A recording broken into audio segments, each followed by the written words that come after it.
Um, Medicine wheel has 7 paths, and of course the most common ones are the cardinal directions: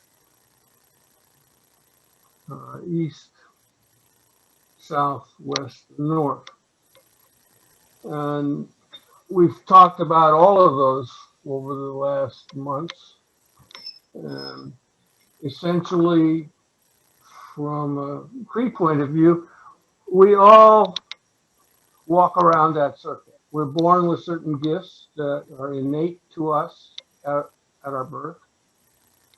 Uh, and then we have our own personal gifts that we may or may not actually develop in this particular existence.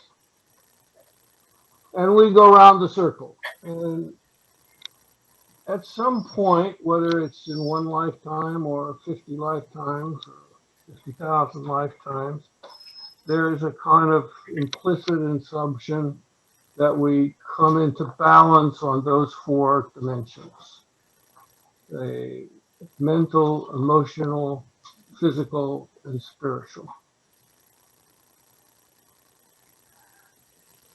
And if you're familiar with native ceremonies, you'll see that, particularly in pipe ceremonies, but usually in other ceremonies as well, there are 2 additional directions which are fairly common. Um, Up, for Father Son, and down for Mother Earth, which the last week or so we've been talking about as divine male and divine female, and how that touched on each of us, how we dealt with those kinds of concepts. And there too, there is a question of balance. Um, Native people don't talk about androgynous humans, but I think that's the closest suggestion to what they're trying to say, that at the level of our personal development, there is a point in which we find some sort of balance between our masculine and our feminine sides. I've heard some people talk about that being left and right brain. I don't know whether that's the best fit. But those are the common ones, and you will see them in almost every ceremony: ground dances, sun dances, sweat lodges. These directions will be offered prayers usually. The one they don't offer prayers in, except in special ceremonies, is the 7th path. Now, all paths are assumed to be sacred. That's given with the language and the culture of these people. They're played out in this world of form and flesh, but they're also reflections of the divine. The 7th path is represented within the medicine wheel in its 3-dimensional form as the center of the globe. And there they place 2 spirits. The one I'm named for is the fire, the Siroa. The fire in the center of the circle. And the fire represents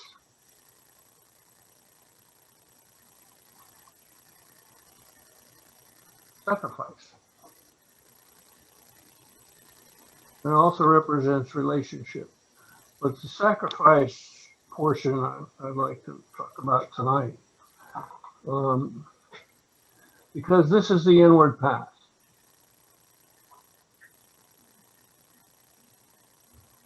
This is the path where we go inside ourselves, where the seeking becomes self-seeking internally, not externally. I take the position that the external world is simply a reflection of our internal existence. I've told some of my friends rather often, they get tired of hearing it, If you want to know what's going on inside you, look around, because every single thing you see is essentially a kind of Rorschach card. And whatever it symbolizes for you, that's what's going on inside. It wouldn't exist but for you.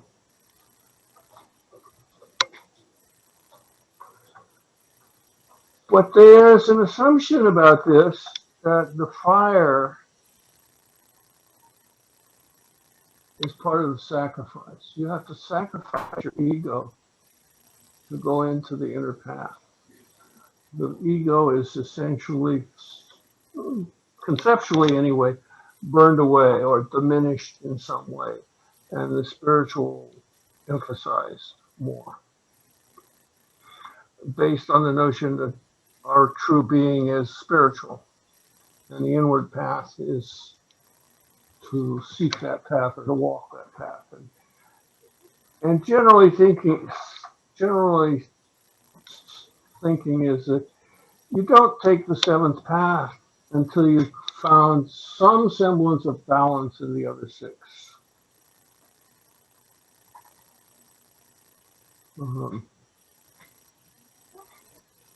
That doesn't mean people don't try, and it doesn't mean people don't get on a path that's internal, but the assumption is that it in some way will, I don't want to say contaminated, but deflected by the places in the external directions where you've not yet found balance. And finding balance, for example, would mean finding a balance between your emotional life and your cognitive, rational life, and between your actions, balancing your actions with your spiritual belief system so that there is congruence across those things. And that one balanced entity,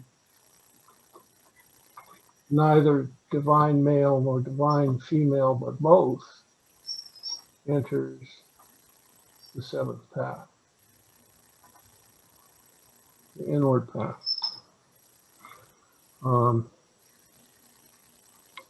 I think there are lots of ways to do that, and I think every culture has provided some method of providing insight, learning to develop, understand our own inner workings, how we think, what we believe, how we feel what we feel, why we feel what we feel. But the interest, the focus is really clear. There is almost no focus on the outside world, except as a tool to know what's going on within your inside world. The intellect doesn't try to understand how a tree grows. The intellect in the seventh path tries to understand why you've created a tree and why does it exist in your life and how do you deal with a tree. So that's the topic. I think at this point we might want to shut the video off, the recording. And I suggest now that each of you take what I've said and apply it however that seems fit to you. There's no need to agree or disagree. But see how that resonates and how you perceive your life in those kinds of terms.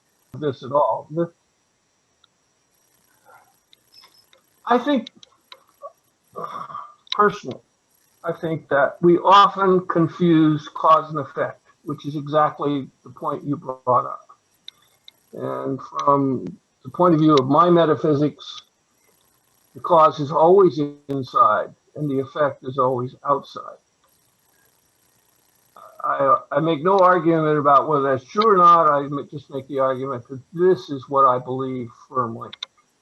And other people not only ought to be free to think otherwise, it's probably healthy, because ultimately I think there are no paths that do not ultimately lead back to the great mystery. I don't care what path. You can be, your path may be the bad example, and you're still going to end up with your creator and the great mystery. I'm not a dualistic thinker where it says some of us are going to go one way and some another. In fact, I was talking to somebody who's pretty well educated in Christianity, and they said the way they understand it, there's actually, hell, heaven, and 10,000 slots in between where you can end up. And I thought, that's an interesting idea I hadn't heard before. I don't believe any of it. But that's my answer to your first question. The cause is always internal, from my point of view, or my metaphysical point of view. And I think one of the problems most of us have, certainly I've had my lifetime, is it's so much easier to blame something on somebody else. God, it's easy. And that's just an internal mechanism, to avoid facing your own truths. You're doing this, buddy, if you're doing it to yourself.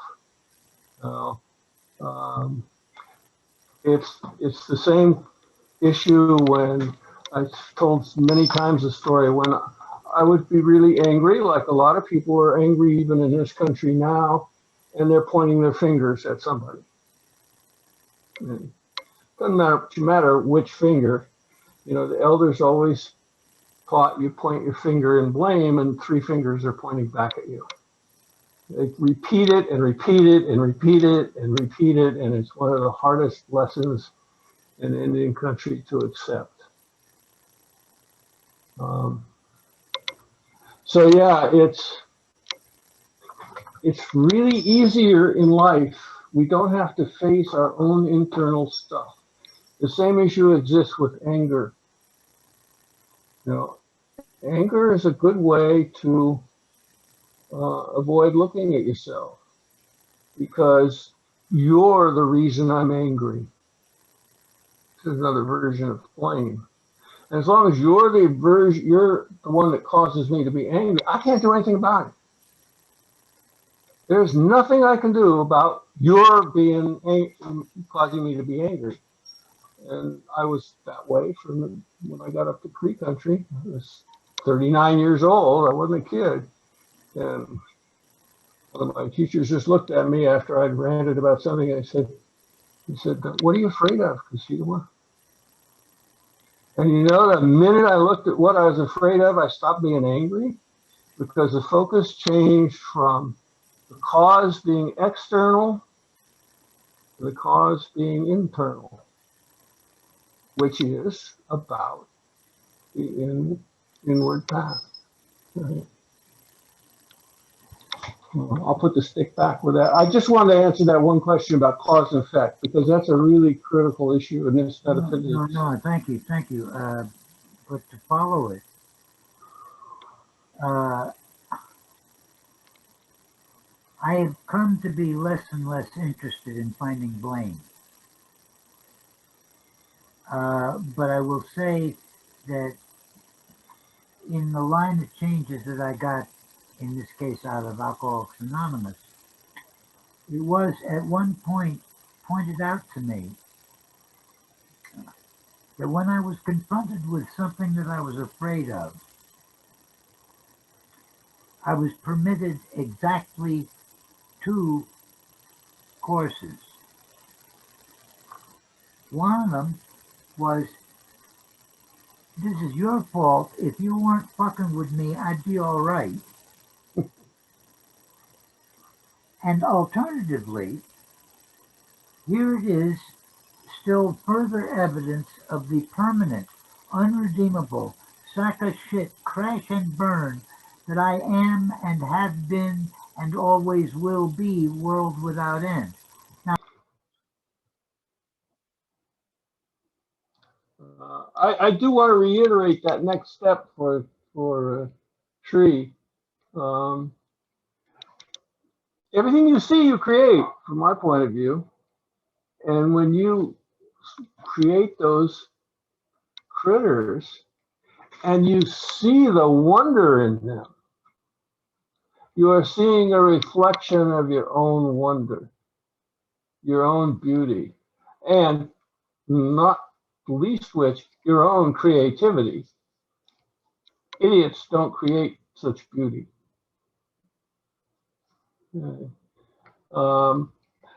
But that may seem impossible at this point. I don't know. Well, I certainly see that as true. I've respected your mind for a very long time and your creative ability. Ray, you've been very quiet lately.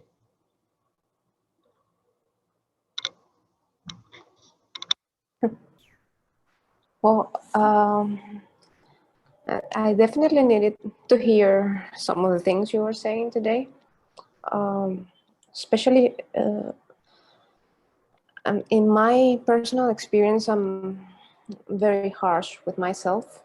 So going inward is sometimes scary because it can turn into this spiral of blame and guilt and why did you do that? Or like John said, this is what you always do. And he said more colorfully, but it's scary assuming the responsibility for the bad things, which is what I tend to do, because it's also, I have to assume the responsibility for the good things and how other people perceive me. I mean, people always say you're nice or you're smart or whatever, and I just don't believe them. So that's, for me, this going inward is a journey that I'm still trying to make, and it's hard, it's emotional. I'm a bit emotional right now. So yeah, I definitely needed to come today. Thank you. Hey. We've all been taught in many different kinds of ways that there's something wrong with us. Okay. I mean, there's something in the human psyche that finds it very difficult to believe that that's not true. No. But I think one of the best exercises I've ever heard for helping us deal with that is to look in the light, look to the lights, try to see the light in every single person you're in contact with. Forget about yourself. Just try and see the light in them. And my experience says that if you do that and you continually work to do that and you're not worried about yourself, maybe you're a rotten son of a bitch, no good hooker, I don't know. But you keep looking for that light in other people, the day will come when you, not only do you see it, but you realize it just might be in you too. And so by seeing the truth about other people brings you eventually to see the truth about yourself. Now, there are a lot of other ways to do that. That's a single suggestion. But it's one that is the least painful that I've run across, okay? Because it doesn't require you to do a lot of self-inspection, self-analysis, self-criticism, rebuilding your belief system, and all that other stuff that goes, which work. But just making the effort, doesn't matter whether you see it or not, just making the effort to see the light in other people, to see their value, their spiritual value, all by itself, done on a regular, not just I'm going to do it on Sunday, I'm going to do it when I remember to do it, but I've got it pasted on my forehead that I'm going to do it as much as I possibly can, is a really painless way to suddenly one day realize that it's in you too. And you are as perfect a creation as everybody else is. And you'll come to believe that if you work at it. Because I see the light in you. Just like I see the light in everybody. Even the light of the people who are bad examples and get under my skin. Okay, stick in. I wanted to pick it up. And one of the thoughts that was coming to me when Tree was talking, and actually, even when you were And that's it. I'll first say the one that what happened, what you said, and then Sarai brought the other aspect in. And when you were saying how we look at people who are other people, um, and when you're angry with other people, but like Sarai shows, very often the anger is actually directed inward, or it may not be anger or anything else which is directed inward. I don't know if it's a masculine feminine thing, but I think many people do feel that everyone around them is perfect, but they are not. And that, I think, comes from childhood, when everything in the civilized, so-called, in the I'm still calling them modern civilizations because we are not the way that things were earlier, is all the time judging. Even you look at children, even their homework is judged because you're given a grade. If you're given a grade and then you expect to be better than someone else, then constantly the child is being shown that he has to look outside. Even the word like obedience, I'm so against obedience. I made sure that I do not teach my children to be obedient to me. And people used to tell me that I don't know how to bring up kids. And I said, I want them to hear their own inner voice much before they hear mine. I want my voice to be invisible because parents are, and society is already so loud. So if you start looking at children, uh, imagine what is that in and out thing. It's very different. And the second thing that I was thinking, I think Tree also brought it up, and that set me in this, is that is there that boundary? What is the difference between in and out? If everything outside is a reflection of me, the inward path is not so much as going inside as we think like this, but it's a way of going inward to me and to you, and realizing that there isn't a difference in if it's just a different way, let's say it's like a play of words, but it helps us to understand that the inward path is not about blocking things outside us, but really understanding that it's like a river, and that's connecting all of us, and in that sense we are all one. Stick in. I would go even further than that. One of the things that I've been working with lately is the Cree notion that you cannot know a thing until you know it intellectually, physically, emotionally, and spiritually. And that applies in Indian country to everything that they refer to as animate. I think it refers to everything. Um, and when you've reached that level of knowingness of whatever it is, the house you live in, the children sitting beside you, you can hear their song, and you begin to realize that you're all one with that stuff too. The trees, the rocks, the water, the fire, your car, your bed. You know.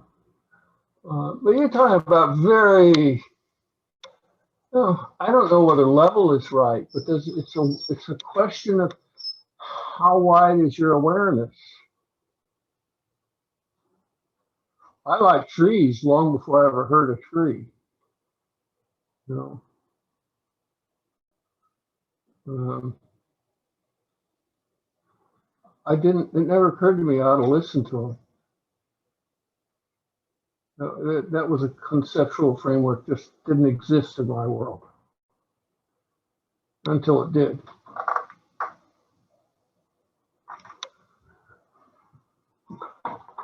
I mean, if you accept the notion that this is all a dream, an illusion of our own creation, then it is, in fact, we are all one with all of it. not just with each other. I always have questions, and I don't know any answer to this, but I think of it as, the way moisture and water works. And the air gets warm, and the water evaporates and it goes up into the air.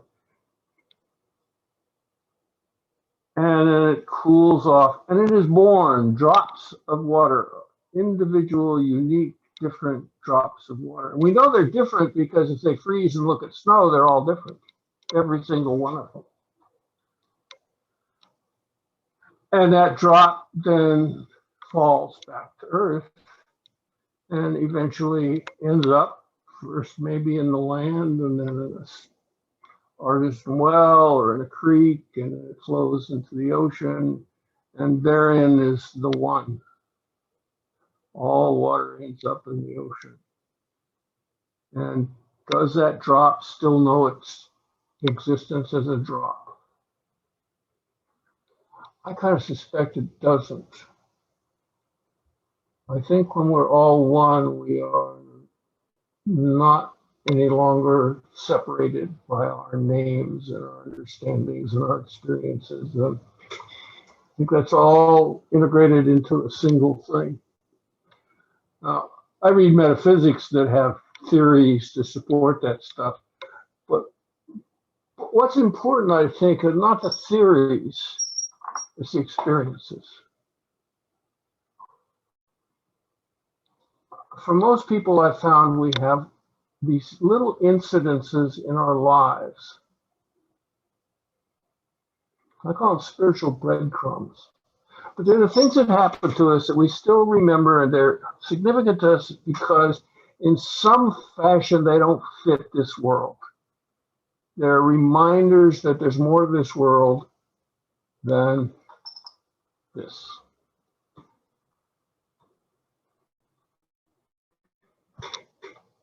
And I've never had two spiritual breadcrumbs be the same. They're always different. Every one is different from every other one, just like the snowflakes. But they stayed with me, and each time I got one, I somehow moved to a different realm of awareness about what I am, what the world is, what you guys are, what God, the Creator, is about.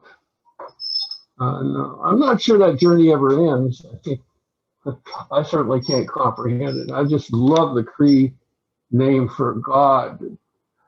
The most common one among the ceremonies is the Great Mystery. And I think that is such a perfect explanation because it doesn't require any understanding. It starts with the very definition that this is a mystery. I don't know what it is. It's a mystery. And now I don't have to explain to anybody because I don't have to pretend that I actually know what's going on. It's a mystery. But that's my perception. Stick in.